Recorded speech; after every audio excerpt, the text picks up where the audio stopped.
अस्सलामुअलैकुम dear students, welcome back to the channel और hope आप सब खैरियत से होंगे। तो आज हम एडजस्टिंग इंट्रीज के हवाले से एक नया अकाउंट डिस्कस करने वाले हैं और वो अकाउंट है हमारे पास सैलरीज एक्सपेंस या प्रीपेड सैलरीज़। ठीक है, तो जिस तरह प्रीवियस लेक्चर के अंदर हम डिस्कस कर चुके हैं हम प्रीपेड रेंट का और ऑफिस सप्लाईज़ को, तो इसी तरह ये भी एडजस्टिंग इंट्रीज में अकाउंट आ जाता है।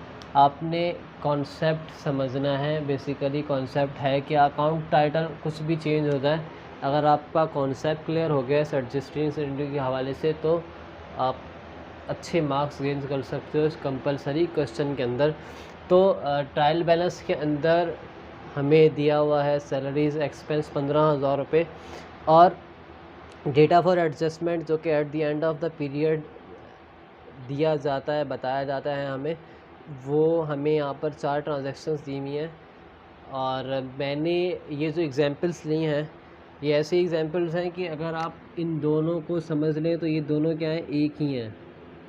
2 in 1 कर दिया मैंने और इनको भी 2 in 1 कर दिया है कि बात एक ही कह रहे हैं लेकिन लिखी अलग अलग तरीके से है। बात ये क्या कह रहे हैं, ये दोनों एक ही बात कर रहे हैं और ये दोनों भी एक ही बात कह रहे हैं, लेकिन नज़र आपको लिखी हुई नज़र अलग अलग आ रही है। तो ये 2 in 1 वाली बात होगा। ये बस आपने क्या करना है, समझना अच्छे से।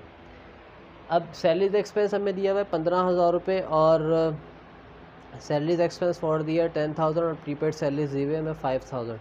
अब इसको पहले समझे। नंबर 1 उस ट्रांजैक्शन को हमें कह रहे हैं कि salaries expense for the year 10,000, पूरे साल का सैलरी का एक्सपेंस कितना है भाई, 10,000 रुपये, जबकि हमने क्या किया ऊपर 15,000 रुपये रिकॉर्ड कर लिया। यानी कि एक्चुअल में तो एक्सपेंस कितना हुआ जो कि हमें एट द एंड बात कही जाएगी, हम उसके ऊपर फोकस करेंगे। हमें कहा गया कि 10,000 एक्सपेंस है, हमने 15 रिकॉर्ड किया, मतलब कि गलत रिकॉर्ड किया। अब इस एक्सपेंस को ठीक करना है।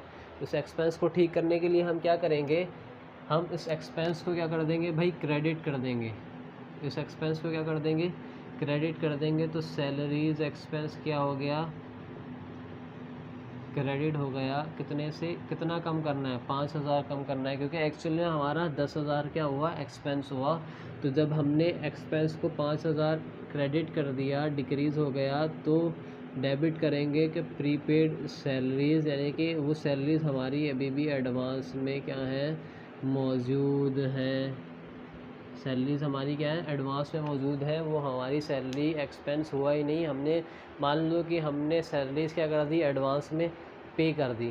ठीक है, अब हो सकता है कि जब जून से नेक्स्ट ईयर जुलाई तक कर ली, लेकिन हम सैनुअली प्रॉफिट कैलकुलेट कर रहे हैं, तो पूरे साल की जब कर दी तो 6 महीने की क्या हो गई, एक्सपेंस हो गई। लेकिन आइंदा जो 6 महीने अभी तक आए ही नहीं है, तो वो एक्सपेंस भी हमारा फिर कंसिडर नहीं हुआ होगा। यानी कि हमने एक्सपेंस हमारा एक्चुअली था 10,000 रुपये, तो हमने 15,000 रिकॉर्ड किया था। उस 15,000 को कम करने के लिए मैंने 5,000 एक्सपेंस को क्या कर दिया, क्रेडिट कर दिया। और जब एक्सपेंस नहीं हुआ तो फिर वो हमारा एसेट है, यानी कि हमने उसे इस्तेमाल ही नहीं किया। जब इस्तेमाल नहीं किया तो फिर वो क्या है, हमारा एसेट है।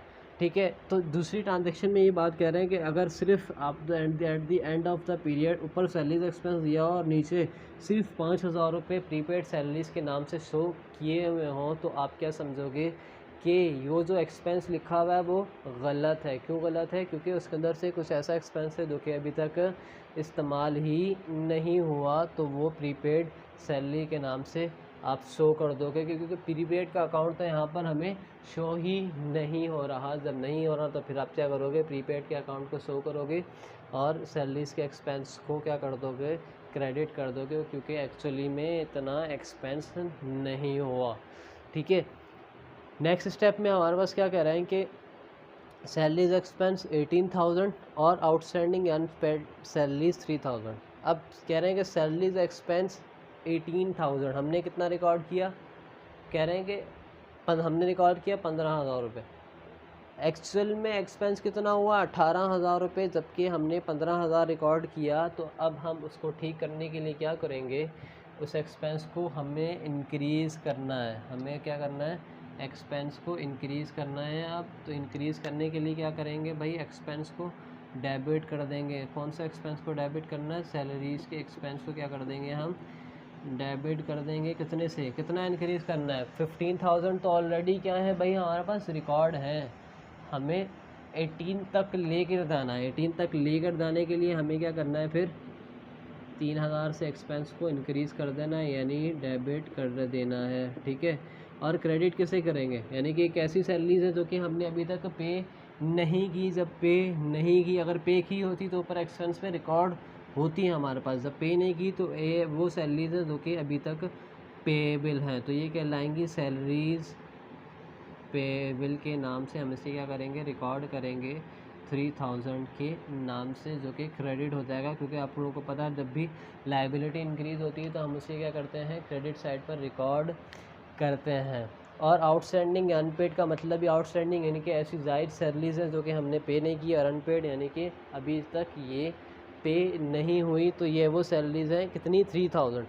जब 3,000 सैलरीज हैं हमारे पर पेएबल हैं तो वो लाइबिलिटी हमारी इंक्रीज़ हो रही है। जब लाइबिलिटी भी इंक्रीज़ हो रही है तो वो एक्सपेंस हमने पे नहीं किया, जबकि एक्सपेंस एक्चुअली में हो चुका है। तो क्या करेंगे? एक्सपेंस को फिर डेबिट कर देंगे और सैलरीज पेएबल हमारी क्या हो जाएंगी? क्रेडिट हो जाएंगी। तो अब इन दोनों कंडीशंस के अंदर हमने क्या देखना है कि इनकम स्टेटमेंट में कौन सी अमाउंट जाएगी। इनकम स्टेटमेंट में हमारे पास अमाउंट जाएगी जो एक्सपेंस होगा। इस वाले केस के अंदर एक्सपेंस हमारा एक्चुअली में कितना हुआ? 10,000 रुपये, जबकि ऊपर 15 लिखा है। लेकिन हमने क्या किया? एक्सपेंस को 5,000 कम करके करना था, तो 5,000 अब कम कर दिया। तो एक्चुअल में आप 10,000 रुपये इनकम स्टेटमेंट में जाएंगे और जो 5,000 हैं वो बैलेंस शीट में चले जाएंगे प्रीपेड के नाम से। ठीक है, और इस वाले केस के अंदर क्या होगा? इनकम स्टेटमेंट में एक्सपेंस आएगा हमारा 18,000 रुपये। क्यों? 18,000 रुपये पूरे साल का एक्सपेंस है हमारे पास, तो 18,000 रुपये जाएगा। और बैलेंस शीट में हमारे पास लाइबिलिटीज़ वाले कॉलम में 3,000 रुपये अनपेड सैलरीज़ के नाम से या सैलरीज पेएबल के नाम से जो है वो शो किए जाएंगे। तो ये था हमारा आज का लेक्चर जो कि एडजस्टिंग इंटरेस्ट के हवाले से था। उम्मीद है कि आप लोगों को लेक्चर जो है वो अच्छे से समझ में आ जाएगा, ये कॉन्सेप्ट भी अच्छे से समझ में आ गया होगा। तो हम अब नेक्स्ट लेक्चर के अंदर हो सकता है कि जो फर्दर एडजस्टिंग यूनिटीज़ होती हैं उनको डिस्कस करें। मिलते हैं नेक्स्ट लेक्चर के अंदर, तब तक के लिए अल्लाह हाफिज़।